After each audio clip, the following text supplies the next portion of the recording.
It never happens at a good time. The pipe bursts at midnight. The heater quits on the coldest night. Suddenly, you're overwhelmed.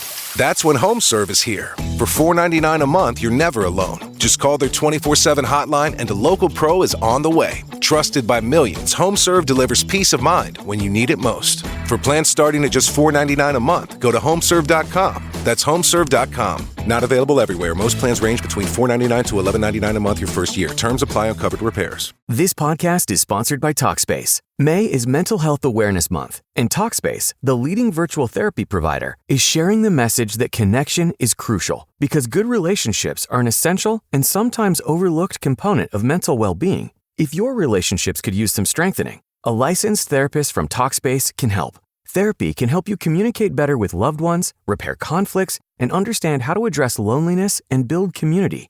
It's easy to sign up. Just go to Talkspace.com and you'll be paired with a therapist within 2 days. You'll meet with your therapist online on your schedule. Plus, Talkspace is in-network with most major insurers, and most insured members have a $0 copay. Make personal connections a priority and start today. If you're not covered by insurance, get $80 off your first month with Talkspace when you go to Talkspace.com and enter promo code SPACE80. That's SPACE80. To match with a licensed therapist today, go to Talkspace.com and enter promo code SPACE80.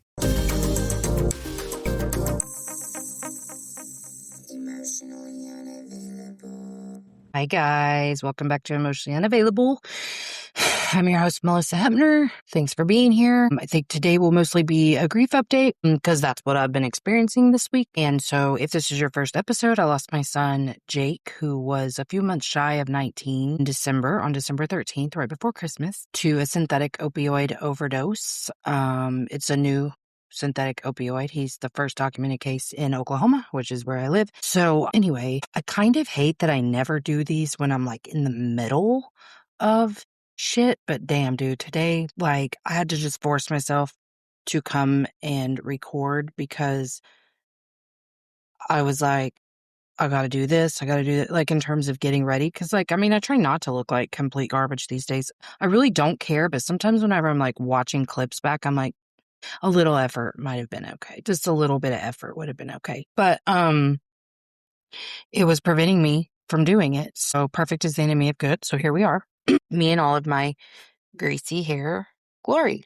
So, okay, this week has been very, very heavy. I can already tell I'm going to cry during this. So cool. So I came into this week really exhausted, which I told you guys last Monday because of stuff that had happened over the weekend. If you want to know about that, I don't feel like getting into the entire story again, but actually the episode of Unquiet Soul, my other podcast, in case you don't know, I have another podcast with a co-host, Angie Hawkins. She's an inner glow coach. We do very similar things, and we both happen to be Gemini sun, no moons. Actually, our astrology is pretty much the same, except for she was born the day after me.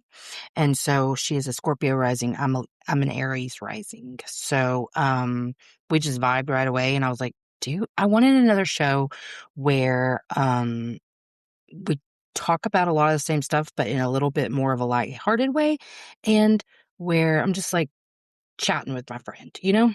And so we have that show, but that episode will come out Tuesday at noon Central. So if you want to hear that whole story, that will be up then. But long story short, there was a field trip that Charlie was supposed to go on. That's my 12-year-old daughter. Well, she's almost 12. And her fucking bus crashed and all kinds of stuff. Just spoiler alert, she's fine. Everyone was fine, mostly. Did find out later some kids got concussions, but I don't even know if I've told Angie that yet. I gotta tell her that. Anyway, it was an exhausting day. Sunday, also exhausting. So I came into this week exhausted. I have had PMS all week long. If you're new, I have PMDD. So PMS is just kind of a rougher time for me anyway. Just a lot of like, I'll call it melancholy and agitation, those two things together. So Monday was decent. I remember being tired, but it actually was pretty decent. I have a new client on Monday nights who's young and just, I don't know, we're vibing. And all my new clients recently, like all my clients are cool, but like it's nice when you get new clients who you're still vibing with. Cause like I have a split right now of like half of my like OG people who came to me right after I started practicing on my own. And then throughout the last couple of years, I've, sporadically had some that were just short term. So why am I talking about this? Anyway, all my new clients we've really been just vibing, and I love that because that's how the number one way, I guess I'll say that, like, I have realized that, like, I'm not saying enough of why I am doing as well as I am. All the tools in the world can't outrun, like, a really fucking miserable life if that's what you were living before loss. You know what I mean?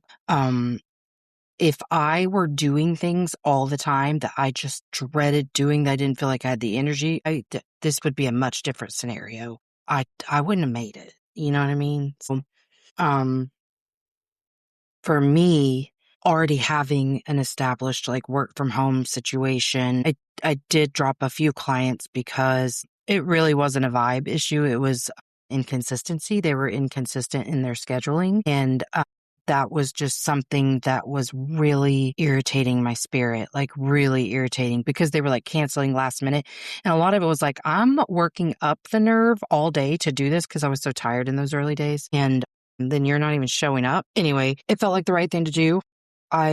Anyone that wasn't like showing up consistently, and also I was really nervous about, like, how that was going to affect, just all kinds of stuff. So anything that didn't light me up that I was doing, I can't do it anymore. That's honestly one of the reasons I haven't put out a workbook since Jake died. I've worked on 2. One is even pretty close to done, and I just don't enjoy doing it. So I just can't right now, It just takes a lot of energy and capacity that I don't necessarily feel like I have all the time. And so truly, I can see why on the outside it looks like I'm doing so well. And I mean, I am, but there are parts like that you don't see or know about. Like, I have about 60% of the capacity that I used to have for life in general. Like, if you've been around, you know that I really tried to, like, stop sleeping as much because I was not able to get anything done. I was causing a lot of stress for myself. So my new thing, because I felt ready, was to not go back to sleep after Charlie goes to school in the morning, which I've done a really good job of. But I'm still sleeping every day by 3:00, and I'm trying to sleep a couple hours there. And then on Mondays and Tuesdays, I have evening clients. I've been attending a grief group every other Tuesday. So, like, sorry, I'm fighting this inner narrative that's like, nobody cares, shut up. So anyway, I'm just going to breathe for a second. So on those nights, I don't see my Tuesday clients that I usually see, and I see those on Wednesday, which truly doesn't seem like that big of a deal, but it is. It's making me more tired. But so there's that. I don't clean a lot. I don't cook a lot. I shower pretty much daily, but I'm not washing my hair enough. I brush my teeth almost every day, but that doesn't even happen every day. There are days I show up looking like this with clients because I'm just so fucking tired that day. So, like, yeah, I'm not going insane the way I would have imagined myself to, but that's because I don't have to go to, like, a job I hate or spend time with people I don't want to spend time with. Like, I'm really intentional about those things. So anyway, I just wanted to say that because, like, I don't want anyone to ever feel like I'm shaming them or judging because of how they're coping with grief, just because I feel like I'm doing a really good job. And I am, and I'm not going to take away from myself. But while I am doing a really good job, that doesn't mean it's perfect, which I'm fine with. I said from the beginning, I'm not going to show up perfectly, nor my capacity doesn't allow perfection. I wouldn't want perfection anyway, but you know what I'm saying? Like, I'm doing my best and I am okay with what that looks like right now, but you don't see the full picture all the time. So there you go. Okay. So Monday was decent. Tuesday, not decent. Not decent at all. Charlie had a choir concert at night, and it was at the high school. Jake just graduated high school last May. And so just being at the high school just felt shitty. I hated being there. Music makes me cry. And I was so agitated, I think, just from PMS and just the griefy feelings. I was just so pissed off the whole time. They sang, like, with the middle school choir too, and the middle school girls were just theatrical and dramatic, and just everything they did in their seats was just loud and chaotic. And I was frustrated at people whose crying babies were in the auditorium. And then I was like trying not to judge myself for how agitated I was, and I was just trying to calm down. And then I was just like, look, dude, you feel agitated, just get through this evening. I thought they did a really great job and stuff, but they played Bohemian Rhapsody, and I don't even know why this is making me cry, but it made me cry then. I think just because he's singing to his mom, and it really got me. So I was just in a shit mood, and I've just been really tired this week from PMS, so got through that and felt glad I was through it, I guess. I think the rest of the week was okay. Yeah, I mean, it was pretty okay. Like, I can't think of anything else that happened because I think I was just dreading Tuesday so much because I knew in my spirit being at the high school was going to be hard for me. Yeah, the rest of the week was okay. Wednesday and Thursday were what they were, like a fast, easy, no big. Thursday night, I took Charlie to see The Devil Wears Prada 2, and we had so much fun. And I let her stay out of school on Friday. Friday was decent. I was done with my stuff by like noon. And so, yeah, that was pretty easy. But then it was like I really wanted to have plans or something to do. And I've never been great at creating plans. I mean, if you're into human design, I'm a generator. I respond. I don't create that much. You know what I mean? So, like, if my family's like, this sounds fun, then I can create a whole plan around that. But, like, I just can't. And so, what are you doing? Bryson's outside my window. So, anyway, I kind of wanted something to do, but I didn't have anything to do, so I was bored. I did not allow the boredom to, like, transcend what it used to, which is, like, loneliness. But I just felt so agitated, you know? I'm sure part of that was because I was going into the full moon energy. And hey guys, it's me. Emotionally Unavailable is produced 100% in-house by me with no team. So if this show has ever helped you and you want to give back, subscribe to the Patreon. There's several different levels with different benefits in each. Check the show notes and you can see what each tier subscription will get you. I also plan to there's also lots of fun things coming down the pipeline for the Patreon subscribers. So get in early. You can get a workbook, you can buy merch, you can do any of the things, and all of that supports the show to help it keep going. Really appreciate every single one of you. I love you so much, and I can't wait to see what we continue to do together. A text says, "You're on my mind." A bouquet from 1-800-Flowers says, "You're my everything." Heartfelt moments belong in the real world, not just your phone. For 50 years, 1-800-Flowers has helped millions of people make memories that'll last a lifetime with gifts they'll cherish forever. Their expertly curated arrangements and gift baskets ship nationwide with a 100% satisfaction guarantee. Don't wait for the next big moment. Make it when you visit 1-800-Flowers.com/podcast. That's 1-800-Flowers.com/podcast. And Saturday was the full moon. Wait, was Friday the full moon? Friday was the full moon. Yeah, Friday was the full moon, so that was probably why I was so agitated. I noticed. I just did not. I was like, girl, you have PMS, and it's a full moon. We shall not digress. It was just like, I just was like, it is what it is. Let's just be chill. So I just kind of just didn't lean into anything. I was just like, doo-doo. And then Saturday she had a band concert back at the fucking high school. The band concert I was particularly dreading because the last thing that we did as a family with all of us was go to her fall band concert. I think it was in early November. And it was a fucking awful night. And Jake was in a really bad mood. And he and Bryson ended up getting into a really bad argument in the car afterwards. And then he left when we got home. So it was just a really bad night. So I was really dreading it. For so many reasons. But I was also proud of myself because one of the things that I've been working on is inviting my family to things like that are of Charlie's because I overthink this shit a lot. Like, will they feel burdened? What do you do when it's over? Do you just say thanks for coming, goodbye? Like, I just have never really like asked someone who didn't go, let me know, like when there's stuff happening, like grandparents, you know? So it's just new for me and it was weird. But it was my sisters both showed up and my nieces and my one sister's husband. And it's really nice. It was very comforting to have them there, and it actually made the whole thing just 1,000 times better. And so I was really grateful that they were there. And one of my sisters is a florist, and she made Charlie a really beautiful bouquet of flowers. So that was really nice. And then yesterday, all I wanted to do was sleep the day away, like after it was over, after the concert. And then there was part of me like warring with guilt that I'm not doing more fun stuff with Charlie on the weekends and whatever. And then I woke up today in the worst fucking mood and was just trying not to like lean into that too much. And part of the mood was because I was feeling really overwhelmed by my to-do list. And it was like, I have to do this to be able to do this and this to be able to do this. Like I've got to wash my hair and get ready before I can go do this thing that I need to do. And both of those things need to be done before I can go do this thing. And I really need to pick up the house and whatever. And I did get the living room and kitchen picked up kind of quickly, which felt good. And then I was like sitting here just like so in a bad mood and not really knowing like what to do next. And I was like, you know what? I really need some sunshine. Like, fuck my to-do list. I really need some sunshine. So I went outside and read for like 30 minutes, and my entire day improved so much from that.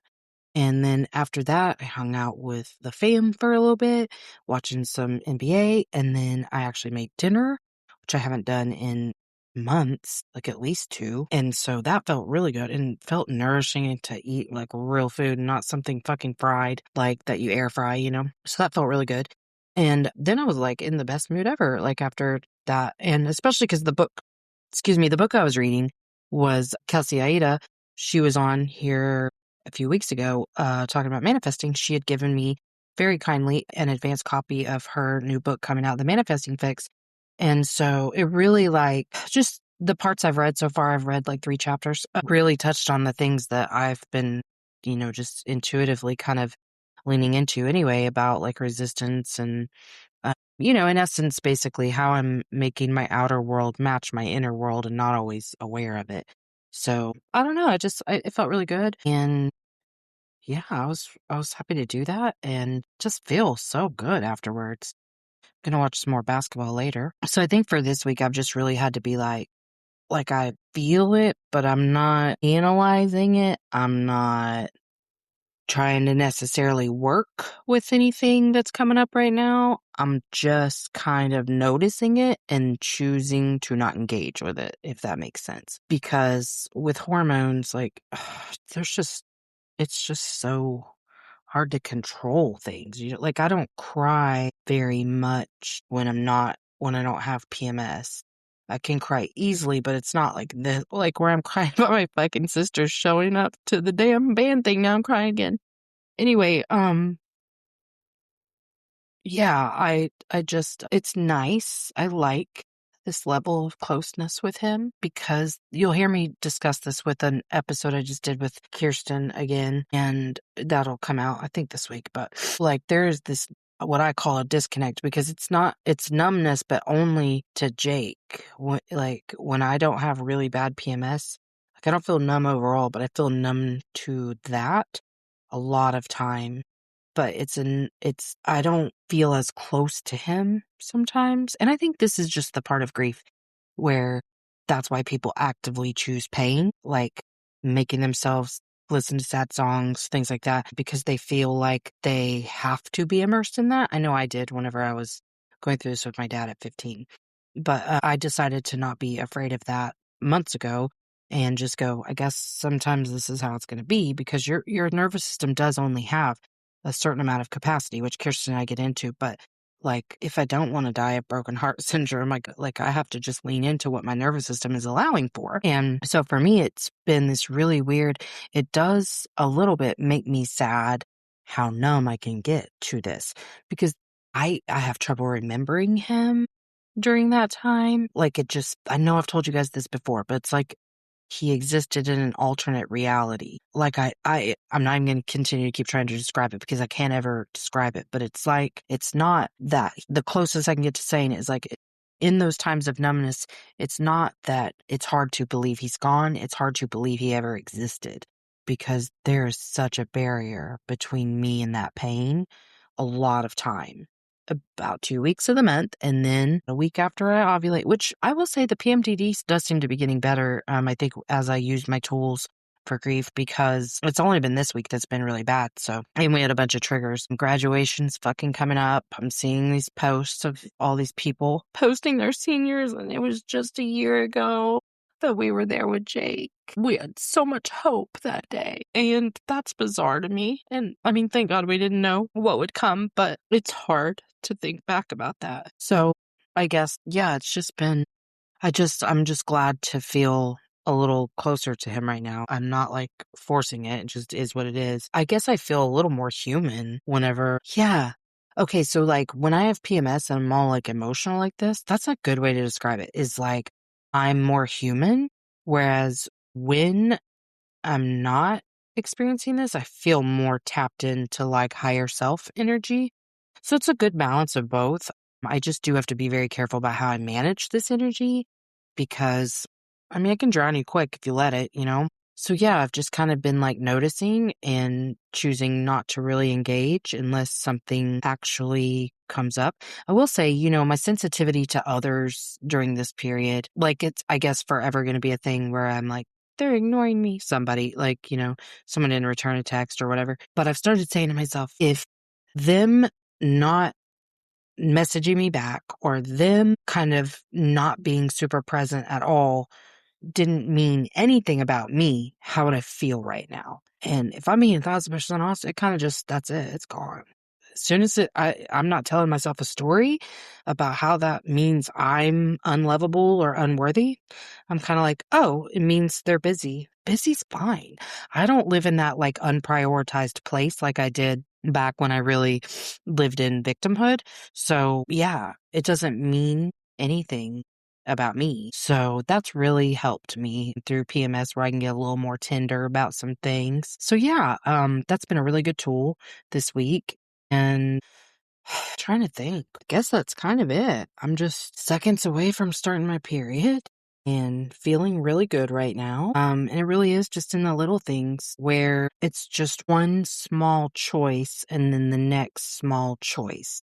I think it's really easy for us to feel like if we want change, we have to create change every minute of every day and in this really big way. But when I decided I'm going to just throw my to-do list out the window and go sit outside, I did that and I felt amazing. And then the next step was to do another aligned action. For me, it was make dinner because I haven't done that in a while.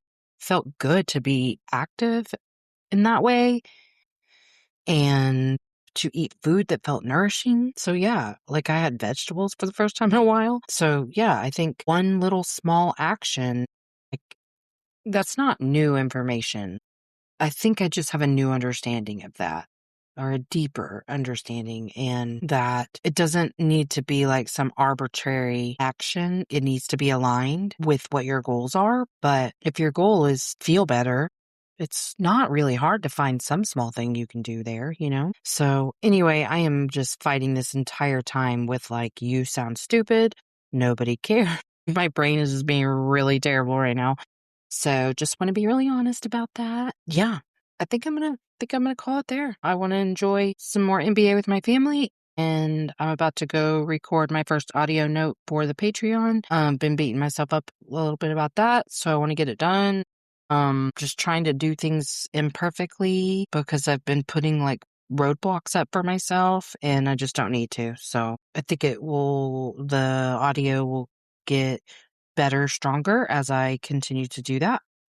If you don't know what I'm talking about, I'm building an audio library for the $10 tier in my Patreon so that, like, if you're in a spiral, I will help basically walk you through it, kind of co-regulate with you.